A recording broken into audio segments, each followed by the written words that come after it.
Welcome to the Kingdom Man Podcast, where we discuss some of the hard topics facing men with a Christian perspective. I am your host, James Russell.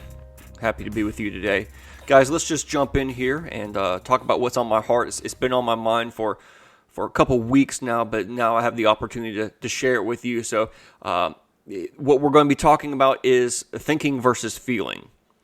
So I want to hit you guys up and just kind of talk about some of the things that are going on in recent events. And you may be listening to this years after this post, but currently what's going on is we're coming out of the lockdowns for COVID-19, and we are thankful for that. But of course, there are still some places that are still locked down, and currently there are places that want to get re-locked down.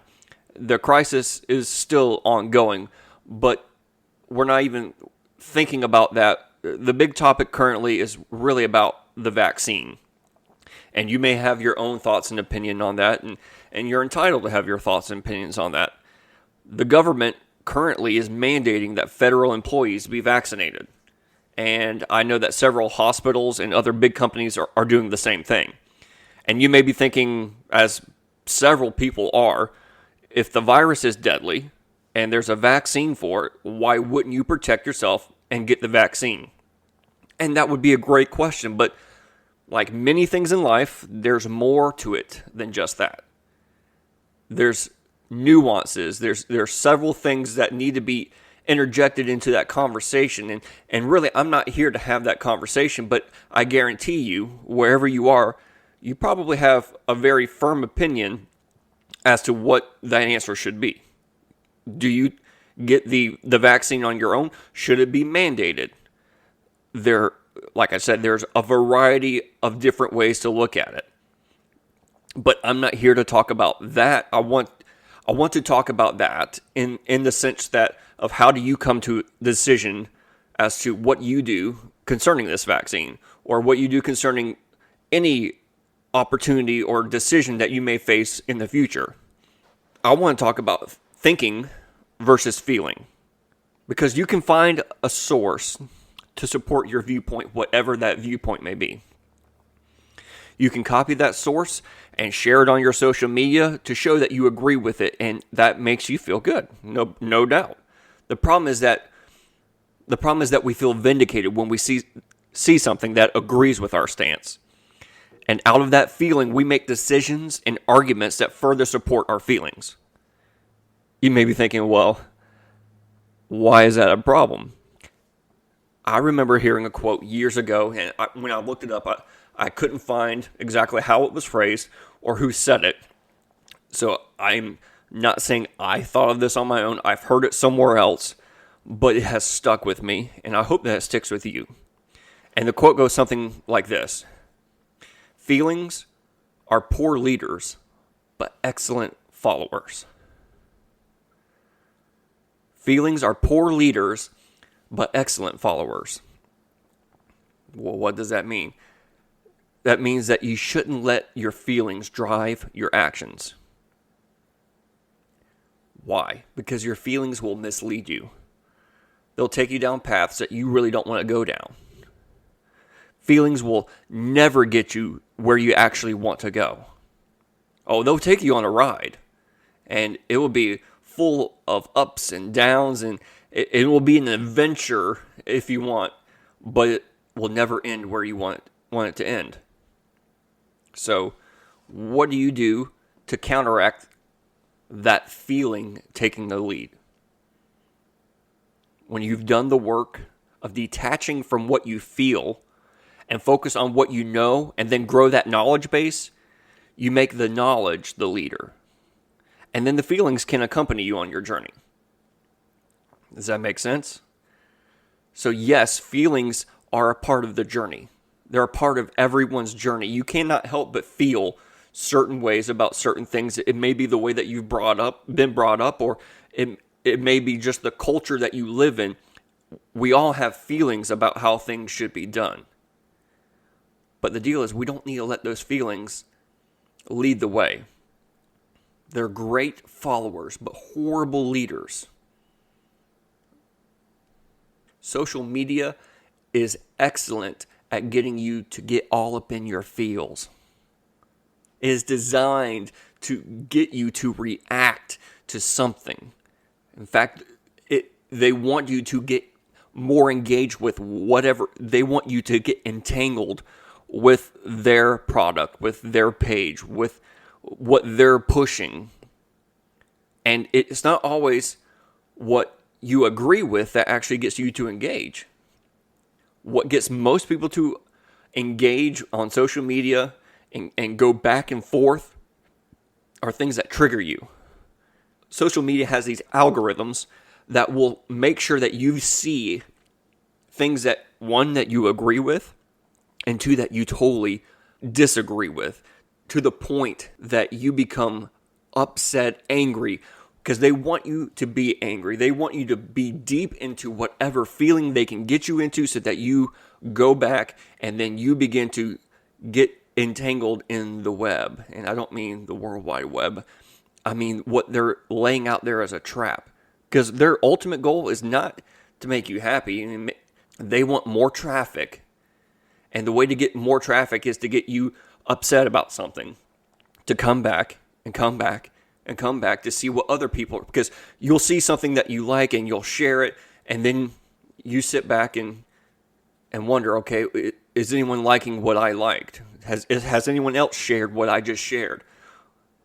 And then they'll show you that nice red bell in the corner saying, hey, someone's done something that you may want to see.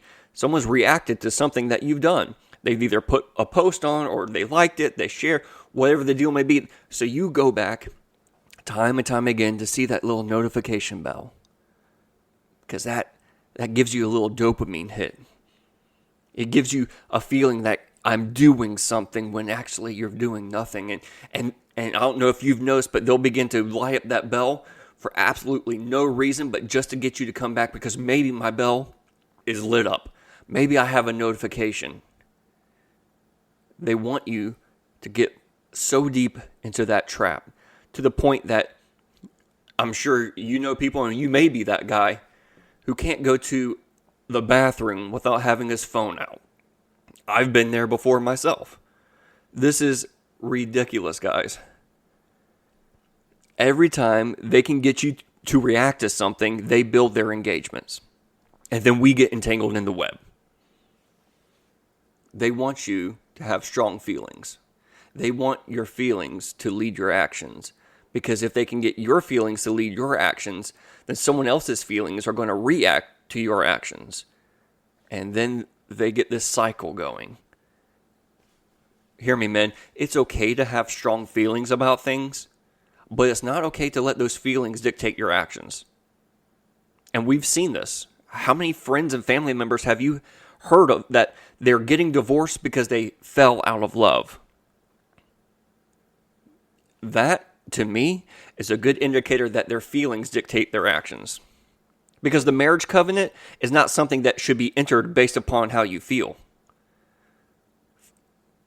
I will happily give credit to my wife. She's been sharing this message for years to young ladies.